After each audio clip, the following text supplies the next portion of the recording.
em saber como chegamos na bagunça onde nos encontramos, que eu realmente senti que não poderíamos continuar esse curso sem fazer essa aula novamente. Então, se tudo soar familiar para você, abaixe a sua cabeça e interceda por aqueles que estão ouvindo pela primeira vez. Nós queremos falar sobre como perdemos as nossas raízes judaicas, e eu estou chamando isso da nova igreja do imperador. E eu quero começar novamente fazendo um retrato do poder da igreja primitiva. É dito que a igreja primitiva era a instituição mais poderosa. A igreja primitiva era a instituição mais poderosa que o mundo jamais havia visto. Ela explodiu diante dos holofotes do mundo em Atos 2, e nada que o mundo pagão tinha podia se opor contra o poder da igreja de Deus. As religiões pagãs não podiam competir com ela.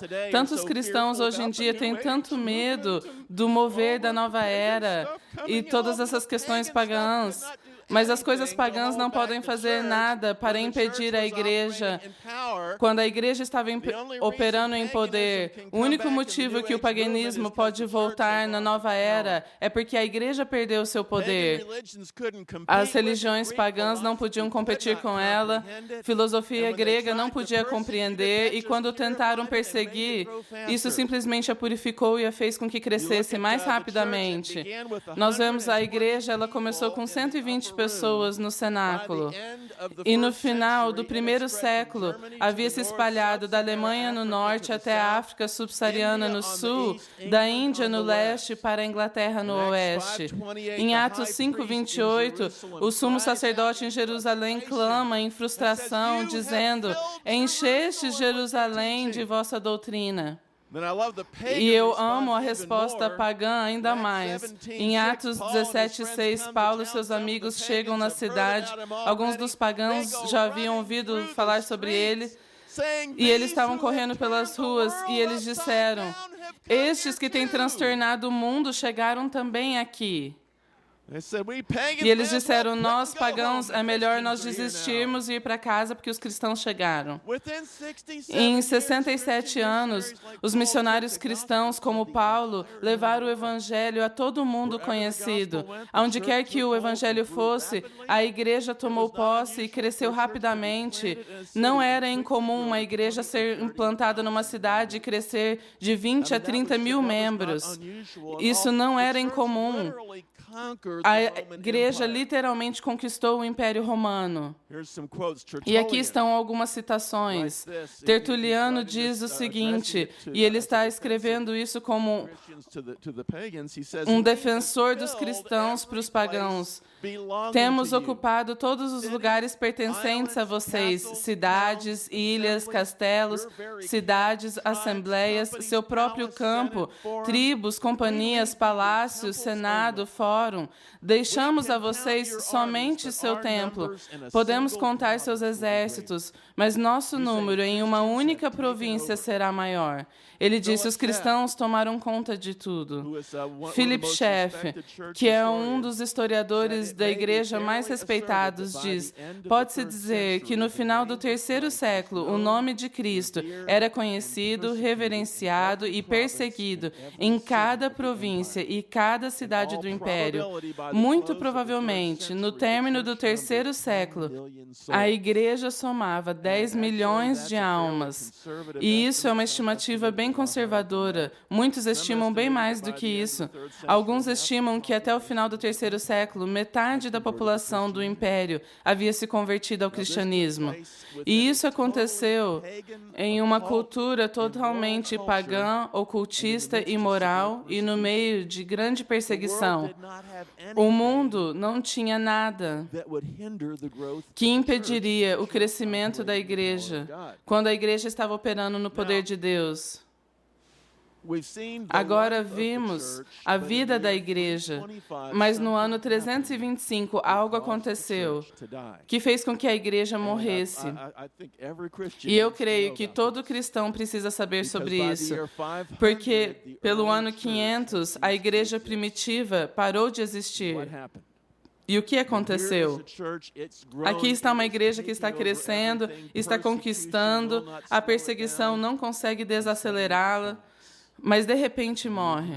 E nós precisamos saber por quê. A morte da igreja foi causada por algo que, primeiramente, parecia ser uma bênção incrível, e foi a conversão do imperador romano Constantino. Essa é uma imagem de Constantino, parece um pouco com Jay Leno. Mas foi no ano 312, o imperador anterior havia morrido e havia uma batalha acontecendo para saber quem seria o próximo imperador. E as duas pessoas que estavam lutando eram Constantino e Maxêncio. Havia grande agitação no império, e esses dois rivais tinham seus próprios exércitos, e eles estavam tentando tomar controle do trono imperial. E agora Constantino estava alarmado porque ele havia ouvido rumores que Maxêncio era um mestre na arte de ocultismo. E conforme ele então se preparava para a batalha, ele orou para a sua deusa. E a sua deusa era a deusa Pérsia do Sol, que é Mitra, também chamada do Sol Invencível. E em preparação para essa batalha, Constantino ora e pede por ajuda para a deusa Pérsia do Sol. E como resposta ele tem uma visão. E a visão era de uma cruz em chamas nos céus, próximo ao sol. E supostamente ele ouviu as palavras dizendo: conquiste através disso. Então, recebendo isso como uma mensagem dos deuses, Constantino foi para a batalha. E ele ganhou a batalha, e ele chegou ao trono do império com a proclamação que, por causa da sua visão da cruz em chamas nos céus, ele agora era um seguidor de Jesus Cristo. Agora, os cristãos quase não conseguiam acreditar nisso. Isso foi tão incrível porque a igreja havia passado por séculos de perseguição. Na verdade, após o reinado de Diocleciano, de 287 a 305, a igreja havia experimentado a pior e mais intensa perseguição em todo o mundo que jamais foi visto. No reinado de Diocleciano, há um período de 8 anos que foi chamado da Era dos Mártires, porque quase todos na igreja tinham algum amigo ou algum parente que havia sido torturado pela sua fé. As Bíblias eram confiscadas, os líderes da igreja eram presos e mortos. Mas agora, de repente, o novo imperador chega ao trono e proclama que ele é um seguidor de Jesus. Quantos estariam entusiasmados com isso?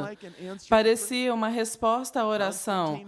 Constantino passou um decreto dizendo: cristianismo não é mais uma religião ilegal.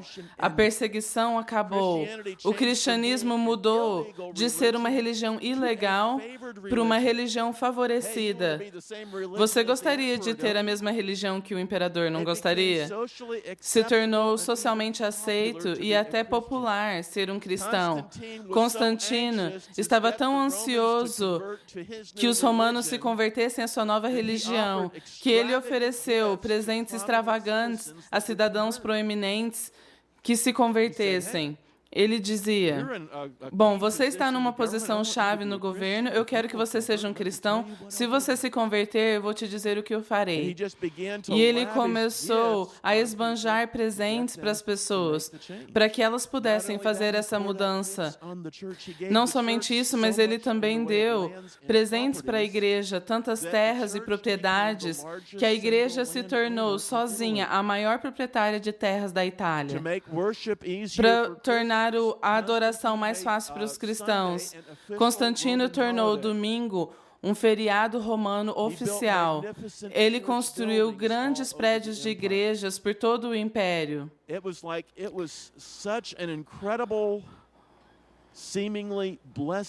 Foi uma bênção tão incrível que a igreja saudou Constantino como um novo apóstolo, e evidentemente Constantino também se viu como um novo apóstolo, porque muitas das igrejas que ele construiu, ele fez estátua dos 12 apóstolos e uma dele mesmo, e a sua estátua era maior do que a deles. Mas havia um problema. Sabe, sempre tem um problema. O problema foi que Constantino não somente legalizou o cristianismo, mas ele tentou melhorá-lo. E então, em retorno por todo o favor que ele mostrou para os cristãos, ele só fez um pedido, que foi o controle. Porque a maneira como os romanos viam as coisas por lei, o imperador era o pontífice máximo, que é o sumo sacerdote de toda a religião.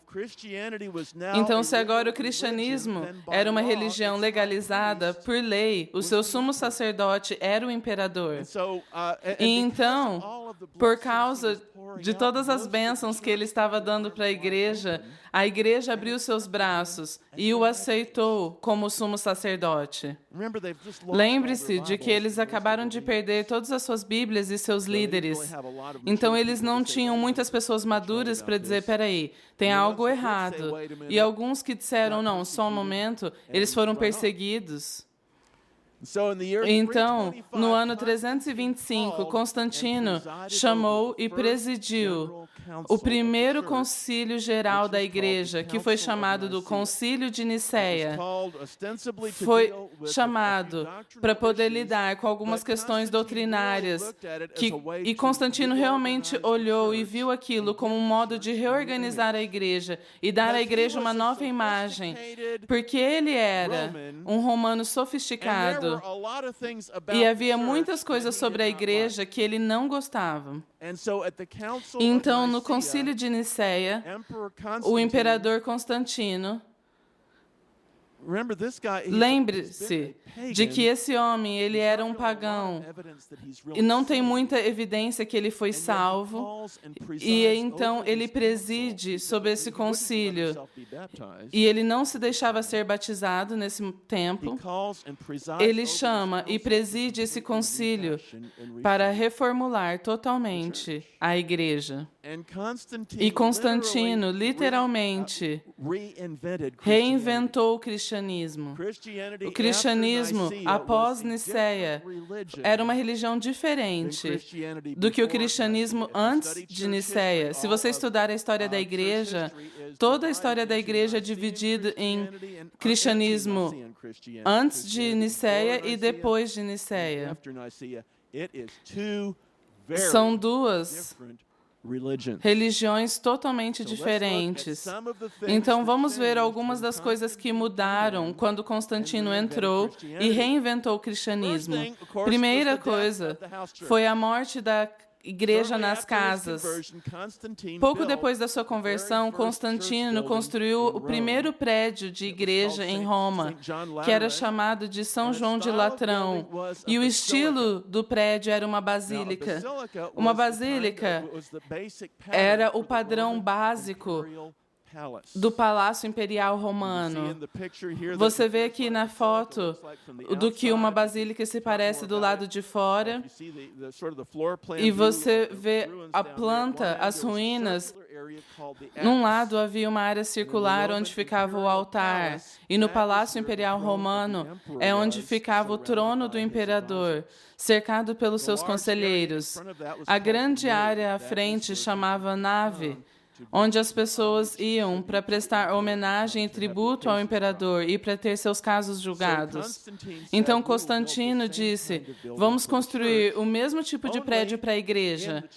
A diferença é que na igreja o trono agora será para o bispo, que agora é o servo de confiança do imperador. E os outros cleros vão o cercar.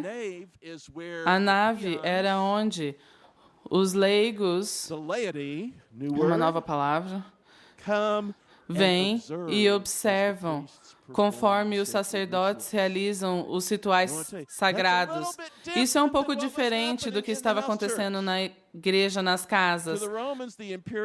Para os romanos, a sala imperial era o lugar supremo de adoração, porque os imperadores eram adorados como deuses. Então, Constantino usou isso como um padrão para o novo conceito do prédio da igreja. Depois de construir isso, ele começou a construir prédios como basílicas por todo o império. E as pessoas estavam pensando, nossa, ele está abençoando tanto a igreja. Nós costumávamos nos encontrar nessas salas pequenas e agora nós temos esses lindos prédios. Constantino, então, passou uma lei que diz que casas de oração precisam ser abolidas e não permitindo com que cristãos fizessem igreja em suas casas, porque ele podia controlar o que acontecia na basílica, mas ele não tinha controle do que acontecia nas casas.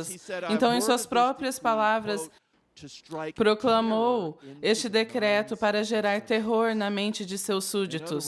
Em outras palavras, ele disse, eu preciso fazer isso de uma maneira forçada, porque eu preciso extinguir essas igrejas nas casas e trazê-las aonde eu posso controlá-las. Em segundo lugar, ele fez uma mudança na adoração. Constantino decidiu que a forma como a igreja adorava estava todo errado. Não era dignificante, não era sofisticado. Então, em menos de um ano após a sua conversão, em aspas, ele diz a seguinte declaração, eu vou explicar para eles que tipo de adoração deve ser dada a Deus.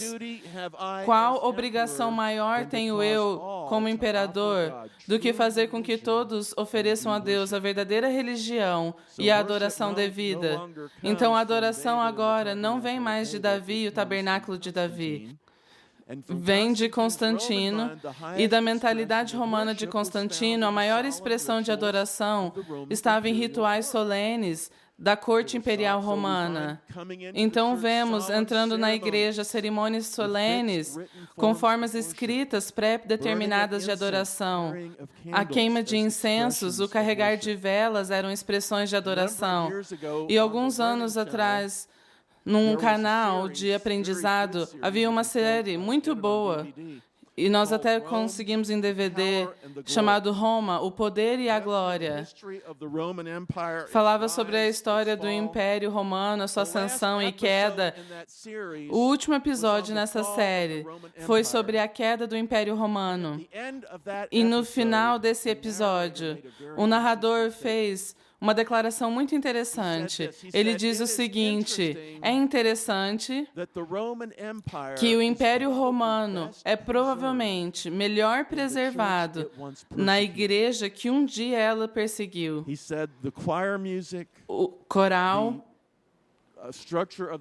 a estrutura do culto, ele descreveu várias coisas. Ele diz, tudo isso vem da corte imperial romana. E isso é um historiador secular dizendo, se você quer ver como eram as cerimônias da corte imperial romana, vá até a igreja, porque esse é o legado de Constantino. A terceira mudança, se livrou das igrejas nas casas, se livrou de adoração bíblica. A terceira mudança foi a rejeição das raízes judaicas da igreja. Como muitos romanos, Constantino odiava os judeus. Os judeus haviam sido um espinho na carne para o Império Romano, desde que o Império Romano conquistou o Oriente Médio. Muitos dos judeus tinham grande revolta contra Roma, e Roma precisou ir e não deixar com que os judeus entrassem na cidade de Jerusalém, porque era um lugar de tanto conflito. Então os romanos consideravam os judeus um povo conquistado, hostil a Roma. Eles odiavam os judeus e tudo o que se referia a eles. Então Constantino olhou para essa igreja, essa nova religião que ele havia se identificado, e no seu para horror, ele falou, é tudo judeu. Eles celebram o sabá, as festas judaicas e tudo isso. Então ele decidiu excomungar da igreja os elementos judaicos. Ele disse para a igreja que era para evitar seguir os costumes dos judeus. Ele tornou ilegal as festas bíblicas e os sabás. E o decreto que veio no Concílio de Nicéia, em 325, diz o seguinte, que não tenhamos nada em comum com os judeus, que são os nossos nossos adversários. Essa irregularidade, estava falando especificamente sobre a Páscoa, ele diz, essa irregularidade precisa ser corrigida.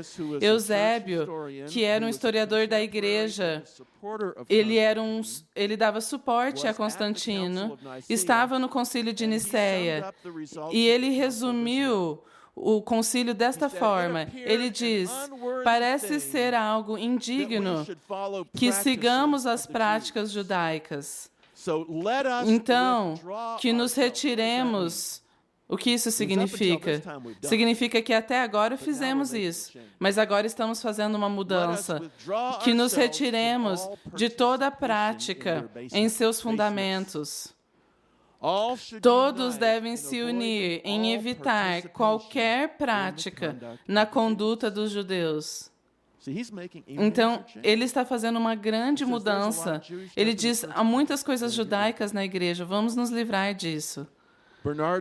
Bernard Lazare descreve as mudanças desta forma. Ele disse, antes de Nicéia, os cristãos iam para sinagogas e celebravam os feriados judaicos. E foi necessário uma ação do Concílio de Nicéia para libertar o cristianismo desse último cativeiro que ainda estava preso ao seu berço. Uma maneira interessante de ver isso. Aqueles que celebram as festas bíblicas eram considerados excomungados ou isolados ou amaldiçoados.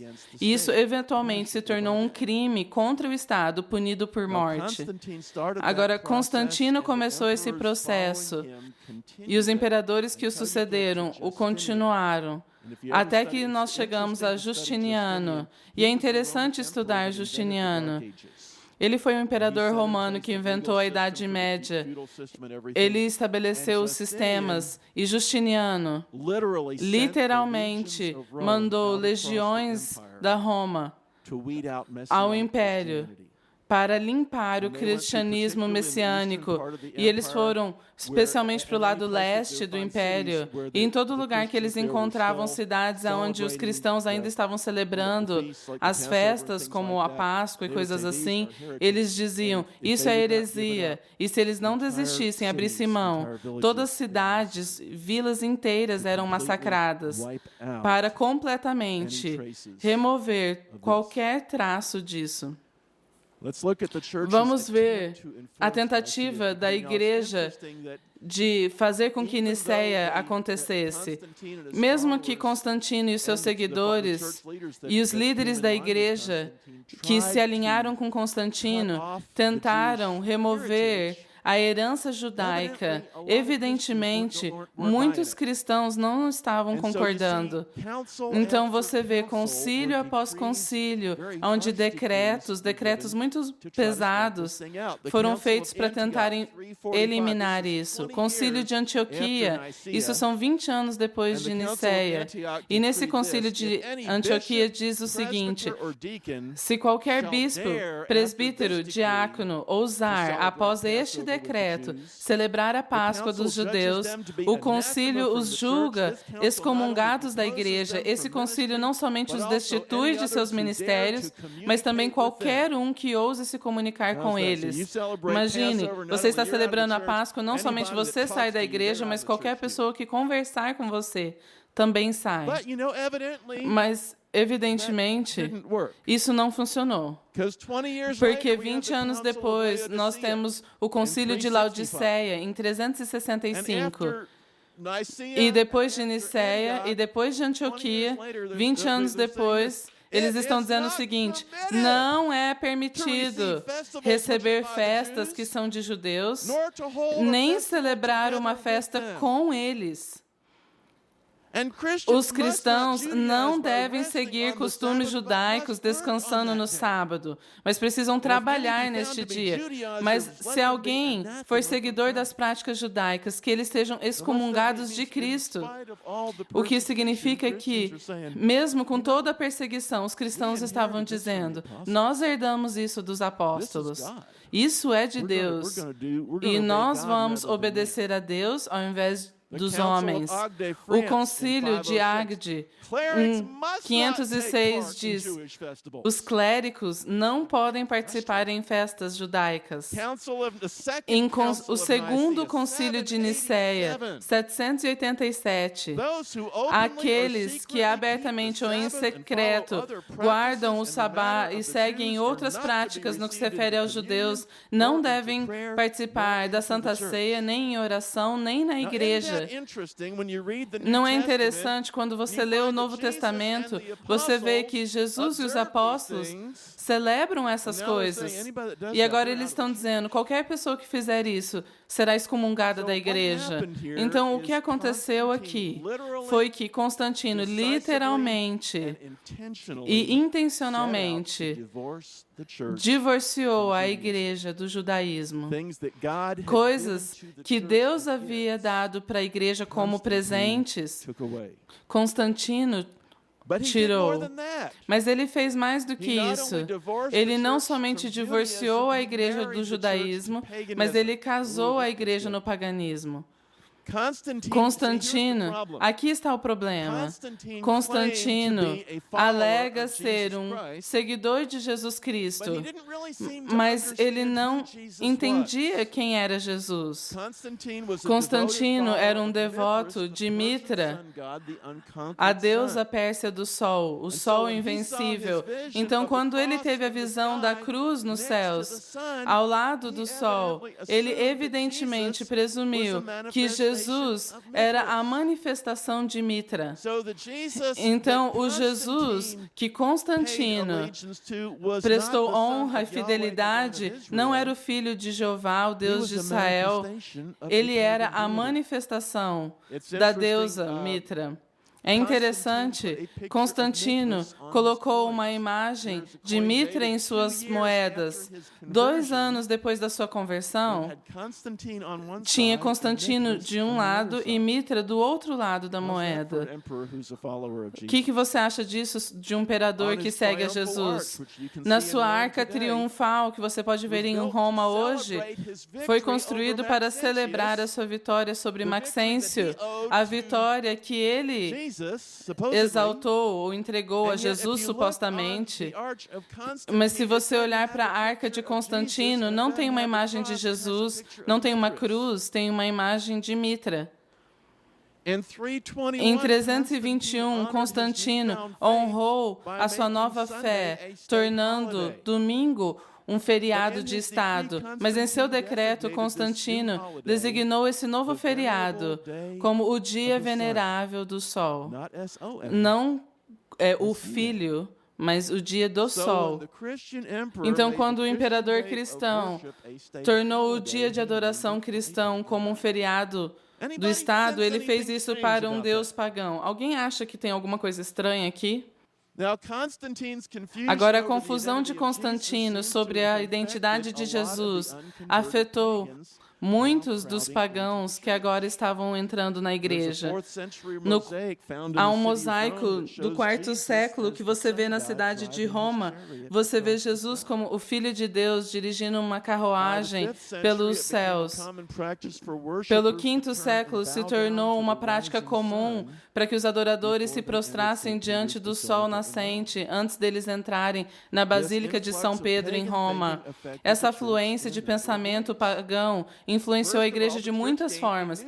Primeiramente, a igreja recebeu novos feriados. Antes de Constantino, os feriados da igreja eram as festas bíblicas. A igreja jamais havia tido a celebração do nascimento de Jesus. Não estava na cultura deles celebrar aniversários.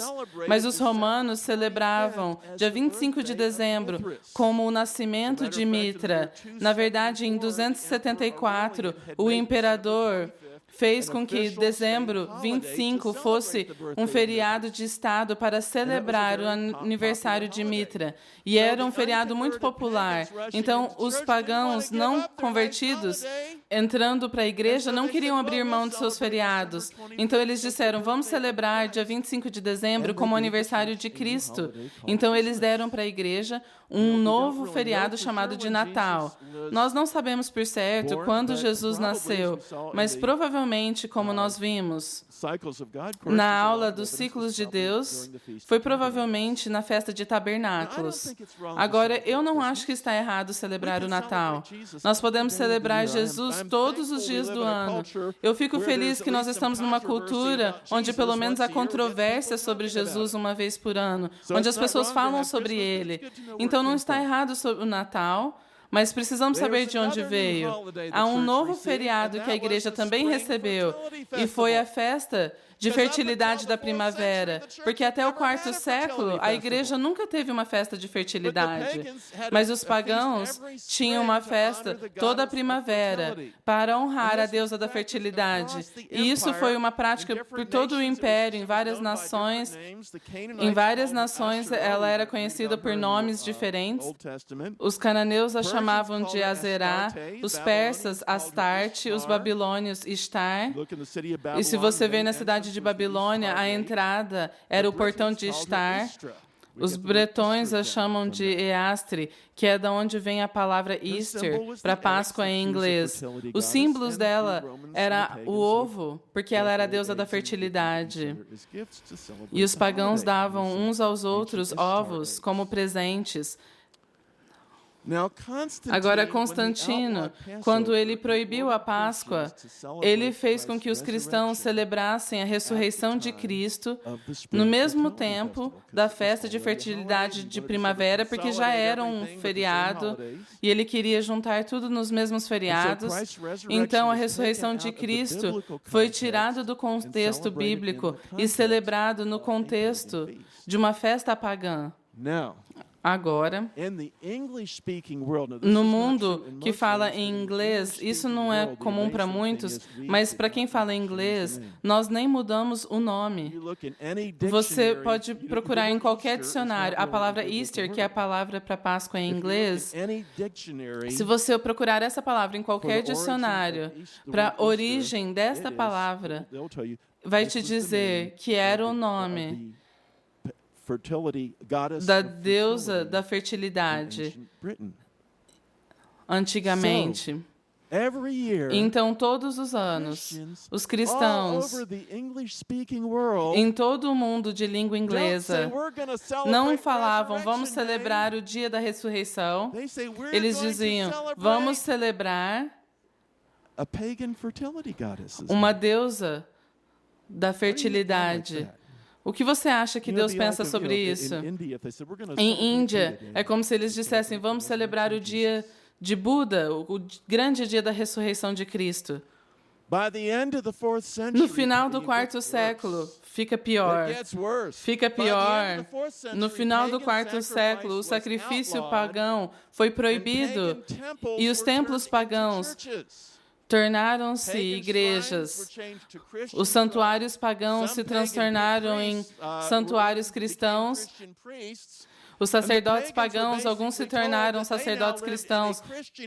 E foi dito aos pagãos que eles habitavam em um império cristão e era responsabilidade deles viver como cristãos. O único problema é que eles não eram salvos. Eles ainda eram pagãos. Suas crenças não haviam mudado. Então, o que eles fizeram? Eles corresponderam aos decretos oficiais ao dar nomes cristãos para os seus deuses pagãos e continuar adorando como sempre fizeram. Isso faz parte da mentalidade pagã. Eles não se importavam em mudar os nomes dos seus deuses. Quando os deuses gregos foram entregues a Roma, eles deram aos deuses gregos os nomes romanos. Zeus se tornou Júpiter, Hera, Juno, Poseidon, Netuno, Atena, Minerva, Afrodite, Vênus. Se você era um grego e você tivesse ido à cidade de Roma e você fosse adorar no templo de Atena, quando você fosse para Roma, você ia para o templo de Minerva, queimar incenso por uma estátua que parecia muito com o templo de Atena e continuar, porque só havia acontecido uma mudança de nome. Então, quando foi proibida a adoração pagã, os pagãos só mudaram o nome. Uma das religiões mais comuns no Império Romano era o culto a Ísis, muito popular. Ísis era uma deusa egípcia, normalmente chamada da Grande Virgem, da Mãe de Deus. Ela normalmente mostrava o seu filho, Horus, cujo o Deus ela era a mãe.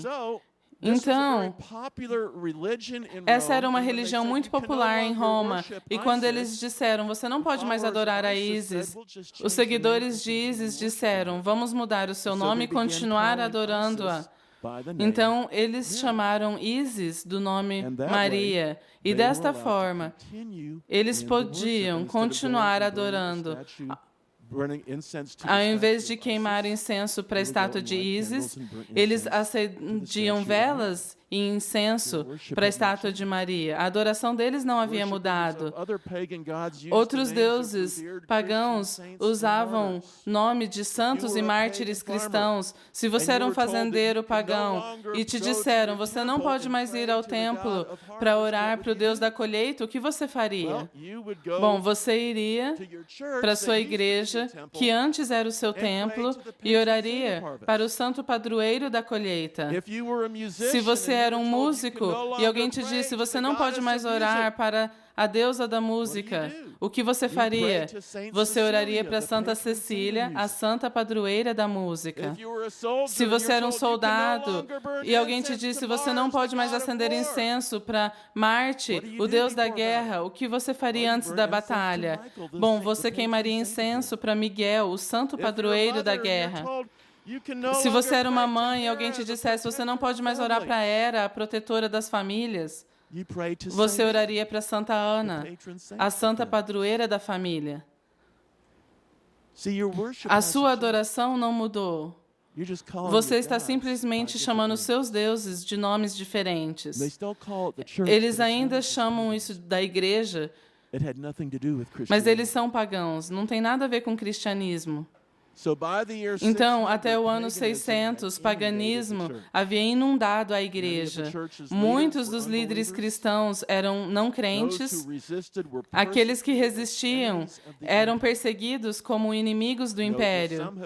Alguns estimam que Constantino provavelmente matou mais cristãos do que todos os imperadores pagãos antes dele. Mas no caso dele, ele estava purificando a igreja de hereges.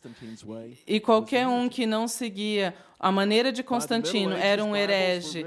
Até a Idade Média, a Bíblia foi escrita em linguagens que as pessoas não conseguiam entender e eram presas no púlpito. Superstição e idolatria proliferavam de maneira desenfreada.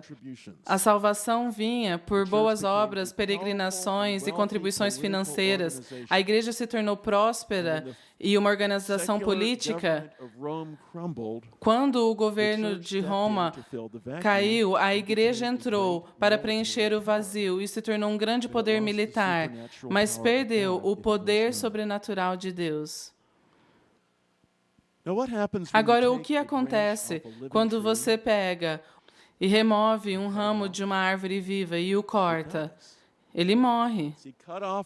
Cortada da sua raiz que dava vida, a igreja primitiva morreu.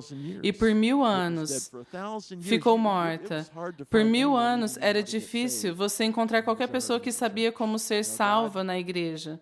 Mas Deus manteve alguns lugares isolados onde a verdade era conhecida. Nós falamos sobre isso no último curso. Eu amo a citação de São Francisco de Assis. São Francisco conhecia Deus, ele tinha alguns problemas em algumas áreas, mas ele conhecia o verdadeiro Deus. E o Papa Inocêncio III convidou São Francisco para ir a uma audiência no palácio. E ele foi ao palácio do Papa. E o Papa o trouxe e o mostrou todas as joias e o ouro e decoração e tudo. Estava se vangloriando de quanto a igreja havia caminhado da sua era primitiva. E o Papa disse, você vê, São Francisco, a igreja não pode mais dizer como Pedro uma vez disse, prata e ouro não tenho. E São Francisco olhou para ele e disse, Sim, vossa santidade, mas nem pode a igreja dizer, no nome de Jesus, levante-se e ande. E foi isso que aconteceu. Se tornou um poder político e econômico. Mas não era mais a igreja. E não tinha mais o poder. Agora, a boa notícia é que Deus começou o processo de restauração. E há muito que Ele já restaurou para a igreja, mas Ele ainda não terminou. E Lutero teve a sua participação, Wesley teve a sua participação, as pessoas tiveram suas participações, mas sabe o que? É a sua vez de participar. Amém. Senhor, nós te agradecemos por esse tempo, te agradecemos por essa aula. Pedimos que o Senhor abra os nossos olhos e os nossos ouvidos, que o Senhor remova qualquer coisa tradicional que nos impeça de entender o que o Senhor está fazendo no mundo hoje. E, Senhor, nós dizemos, nos leve a tudo que o Senhor quer restaurar a nós, no nome de Jesus. Amém. Amém. Alguma pergunta? Yes.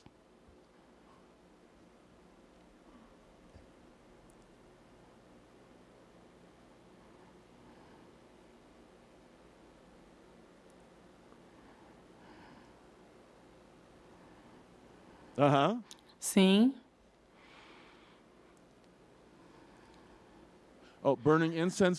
Queimando incenso e velas. Eles queimavam incenso no templo, havia o altar de incenso no Velho Testamento. Eles tinham o menorá. E essas coisas não estão erradas. Mas a forma como elas eram feitas na Idade Média, quando eram feitas como um ritual morto, o que nós vimos com Constantino é realmente pegando rituais pagãos e trazendo para a igreja. Não há nada de errado com a vela, não há nada necessariamente errado com o incenso, mas está errado em projetar formas de adoração bíblica e trazer os rituais pagãos para dentro.